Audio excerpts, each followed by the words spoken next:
Bienvenue sur Africa 24 et merci de votre fidélité à nos programmes. Aujourd'hui, dans cette émission, nous recevons un acteur politique qui nous vient de la République centrafricaine. Il est député, membre du parti Kwanakwa, dont il est le secrétaire général d'ailleurs. Le parti de l'ex-président François Bozizé. Monsieur Bertin Biya est notre invité. Merci d'avoir accepté notre invitation. Merci. L'élection du président Touadéra a suscité beaucoup d'espoir, mais un an après, quel est votre sentiment aujourd'hui? Alors, merci de me recevoir sur le plateau d'Africa 24.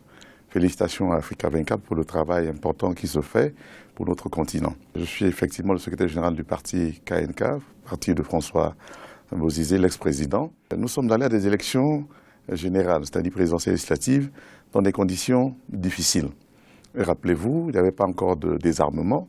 Les groupes armés étaient encore en position de leur arsenal militaire. Et donc, ça relevait presque d'une vue de l'esprit, si on peut dire ainsi. Évidemment, les Centrafricains s'étaient mobilisés, et les acteurs politiques aussi, et nous avons réussi à élire des députés et un chef d'État aujourd'hui, professeur Faustin Archange Touadéra. Il faut reconnaître que la crise centrafricaine est une crise multidimensionnelle, sécuritaire surtout, politique également, mais à l'origine c'est une crise politique qui a eu des conséquences sécuritaires, humanitaires, économiques et autres. Donc le pays revient de très loin. On ne peut pas en un an juguler tous les problèmes qu'on a eu. Mais est-ce qu'il a posé les bons jalons aujourd'hui pour qu'il suscite espoir quand même? Je pense qu'il a eu un programme, un projet de société, un programme d'action, il a mis en place un gouvernement. Je crois que c'est à partir de là qu'on peut porter un jugement. En tout cas, les compatriotes qui ont été nommés dans ce gouvernement sont des compatriotes compétents. Mais notre sentiment, et je l'ai dit à M. le Président de la République, c'est que le gouvernement aurait pu être le reflet de la composition des partis politiques représentés à l'Assemblée nationale. Qu'est-ce que je dis par là? Aux sorties des élections législatives, aucune force politique n'a réussi à s'imposer à l'Assemblée nationale. Parce que la majorité, nous sommes 140 députés, vous faites le calcul, vous verrez qu'il faut plus de 70 à peu près. Vous voulez dire que pour régler la crise qu'il y a aujourd'hui, il fallait une équipe politique plutôt que d'avoir des technocrates, c'est cela? Il fallait d'abord faire la bonne lecture de cette situation au niveau des législatives. Et donc, cette situation devait imposer une gestion consensuelle des affaires de l'État. Ce qui est une bonne chose ailleurs. Ce qui devait permettre, n'est-ce pas, de continuer toujours, en fait, dans une nouvelle transition, mais cette fois-ci, avec des autorités légitimes.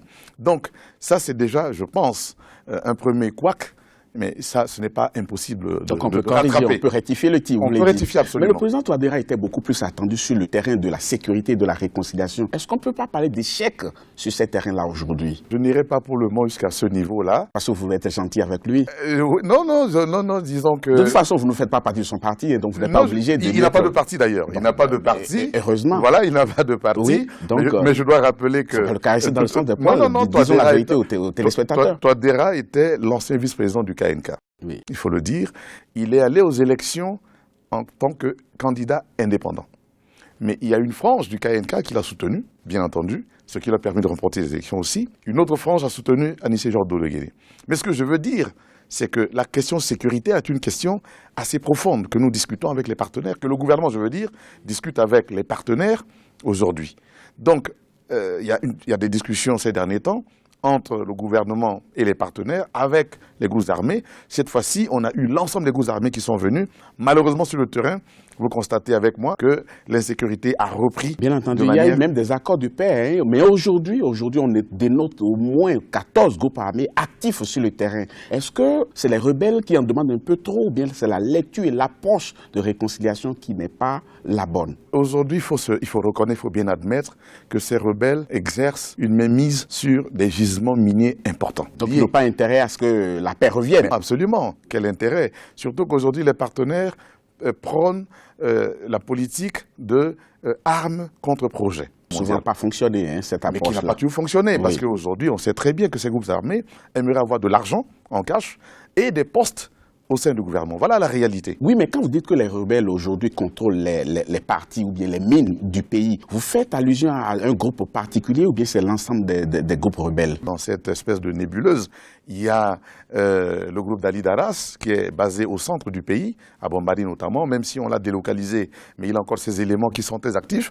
Il y a le groupe de Noureddine Adam, il y a le groupe d'Abdoulaye Hissène et d'autres, que sais-je encore. En tout cas, pour l'essentiel, je dois vous rappeler aussi que Abdoulaye Hissène et d'autres avaient comme métier au départ la collecte de diamants et d'or. Donc, ils ont repris leurs anciennes activités et donc, ce n'est pas du jour au lendemain qu'ils vont renoncer à une telle manne. Donc, c'est pour cette raison que nous avons une vision presque pessimiste quant à la réussite de ces discussions. Mais par contre, oui, finissez, je vous en prie. Je vous en prie. Oui. Par contre, puisque nous avons essayé les discussions avec les groupes armés, qui ne marchent pas manifestement, pourquoi ne pas essayer l'autre discussion, c'est-à-dire celle qui va englober les forces politiques ainsi que les forces politico-militaires.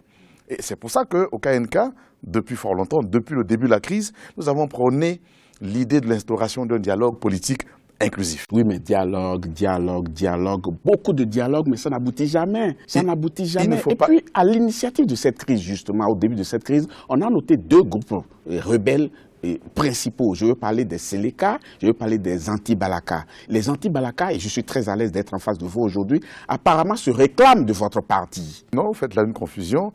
Anti-Balaka est né d'une situation inadmissible de violation des droits de l'homme.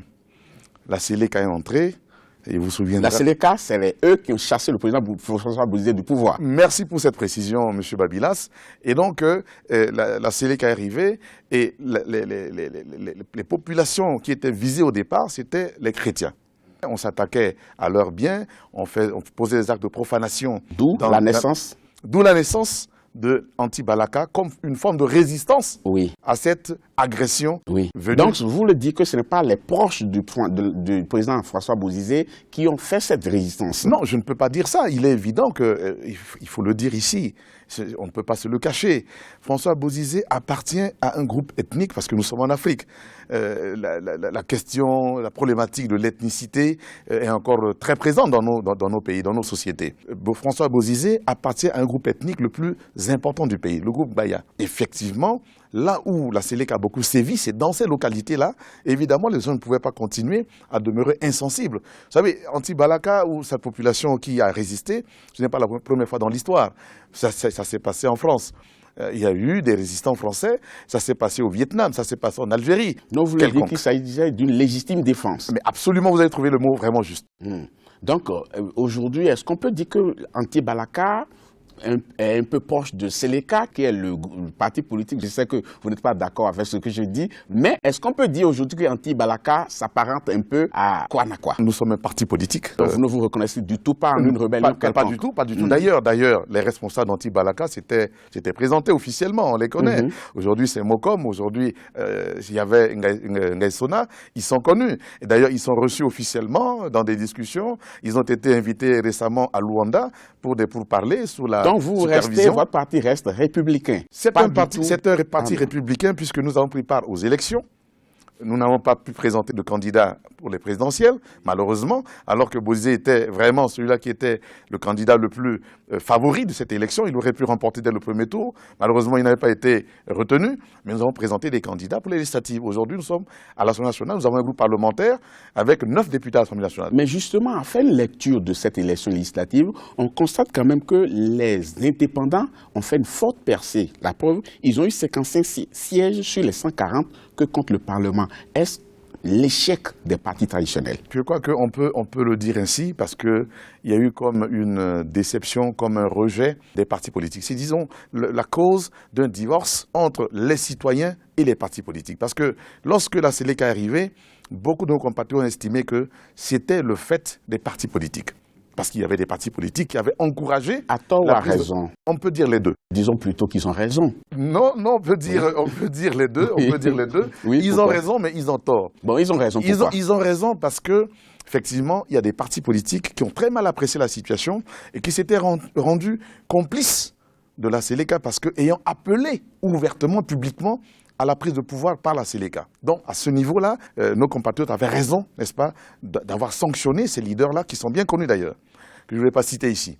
Deuxièmement, ils ont tort parce que l'animation de la vie politique incombe aux partis politiques. Ça, c'était avant, dans le schéma classique qu'on a toujours utilisé. Mais aujourd'hui, sur le terrain de l'échec, les populations prennent leurs responsabilités. Et il faut constater, n'ayons pas peur des mots, que ces partis-là ont échoué. Mais il faut aussi reconnaître que dans notre pays, il n'y a pas que les partis à un moment donné de l'histoire du pays. Il y a eu aussi la société civile, bien sûr, la transition n'a pas été gérée par les La partis fois que politiques. beaucoup d'entre eux ont été premiers ministres. Voilà, beaucoup d'entre eux, vous connaissez très bien l'histoire de notre pays, mais le cas le plus récent, c'est Mme Samba Panza, qui est la société civile et qui était présidente de la transition. Son premier ministre également était de la société civile. En tout cas, tous les premiers ministres qui ont été aux affaires avec elle se réclamaient la société civile. La plupart des membres du gouvernement étaient la société civile. Donc, c'est aussi Mais une à qui fait responsabilité. confiance aujourd'hui? Aux acteurs politiques, aux acteurs de la société civile? Qui est-ce qui est plus crédible aujourd'hui? Je crois qu'il est tout à fait normal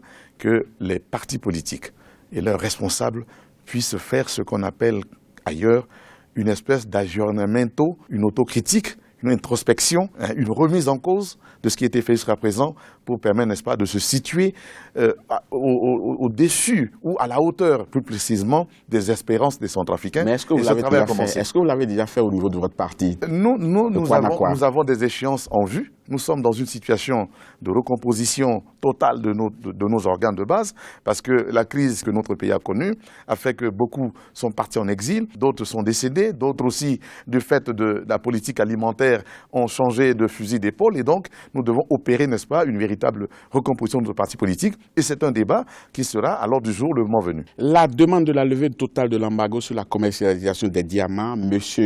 Bertin Bia, vous-même, vous n'étiez pas membre de Kwanakwa au départ, mais par une certaine acrobatie, vous êtes retrouvé dans ce parti juste à la fin du mandat du président François Bozizé. Ce sont, entre autres, questions que nous allons voir dans la suite de cette émission, chers téléspectateurs. Ne partez surtout pas, on vous retrouve dans quelques instants. Merci.